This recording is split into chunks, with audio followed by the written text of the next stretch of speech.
What if I told you that your entire reality, your success, your future, everything, could be completely transformed by just one single shift in how you think?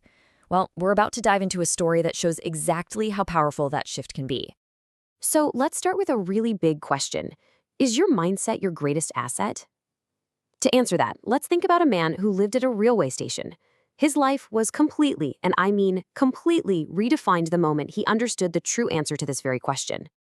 Okay, so our story begins with a beggar, and his entire world, his daily survival, it was all built on a single idea: taking. You could see him every day moving through the train carriages, asking passengers for money. His whole existence was shaped by what other people would give him. And this right here was his core belief.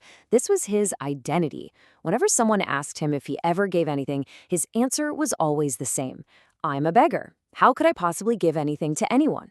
Now, that wasn't just a sentence. It was a prison he'd built for himself, trapping him in this cycle of just waiting for handouts. This really brings us to two totally opposite ways of looking at the world. On one side, you've got the beggar's mindset, which is all about only taking. But on the other, you have the mindset of a businessman, which is about give and take. And this fundamental difference, this is where our story really begins. So one day, our beggar spots a very well-dressed businessman. He sees him and thinks, okay, here's a real opportunity.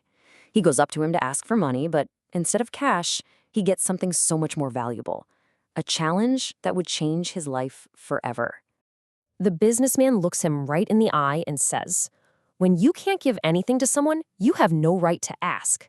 I'm a trader and I believe in exchange. Whoa, those words, they must have hit the beggar like a ton of bricks.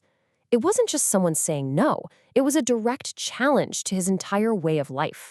So those words from the businessman, they just echoed in the beggar's mind for days. He couldn't shake them. He started thinking, maybe I don't get much because I never give anything in return. And this new, totally radical idea started to grow. What if he had to give something first? And this is the exact moment his thinking switched from passive to active. You can literally see the transformation here. First, he reflected on this wild new idea of giving. Then, he actually made a decision. Okay, I'm going to give something back. He starts looking around and, what do you know? He finds a resource, flowers growing right there near the station. And finally, he takes action. He starts offering a flower to every single person who gives him money. And the results? It was immediate. It was huge. People were actually delighted to get a flower in return for their change. And he quickly noticed his earnings started to go up, way up. That simple act of giving created value, and it completely changed the dynamic of every interaction he had. So, a little while later, he sees the very same businessman on the train again. But this time, he approaches him differently. He's not just a beggar anymore. He's someone with something to offer. He asks for money, and in return, he holds out a flower. Now, you have to pay really close attention to what the businessman does next. He smiles, and he says, wow, today you too have become a trader like me. That one sentence, that was the key. It wasn't just a nice thing to say. It completely reframed the beggar's entire identity. A trader? You can just imagine that word hanging in the air. He had never, not once, thought of himself that way. In his mind, he was just a beggar who happened to be giving away flowers. But the businessman, he saw a trader, a man engaged in an exchange.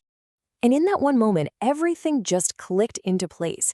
He gets off that train, looks up at the sky, and just shouts with this incredible, exhilarating realization: I am not a beggar, I am a trader. And that was it. That was the climax. The old identity was completely shattered, and this powerful new one was born right then and there. And let me tell you, that single moment of realization, it kicked off a chain reaction that completely, totally transformed his life. He was never seen begging at that station again. And the speed of this transformation was just incredible. I mean, look at this. On day one, his whole mindset gets challenged. By day 3, he's already acting on this new idea of giving. And just 6 months later, he's not just a small-time trader, he's a successful flower merchant.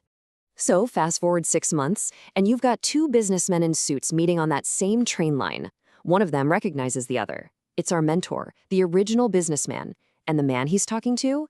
It's the former beggar, now a major flower trader on his way to a big business deal. The now successful merchant explains everything. He says to him, we've met twice before. The first time, you told me what I needed to do. You taught me about exchange. But in our second meeting, you did something even more important. You told me who I truly am.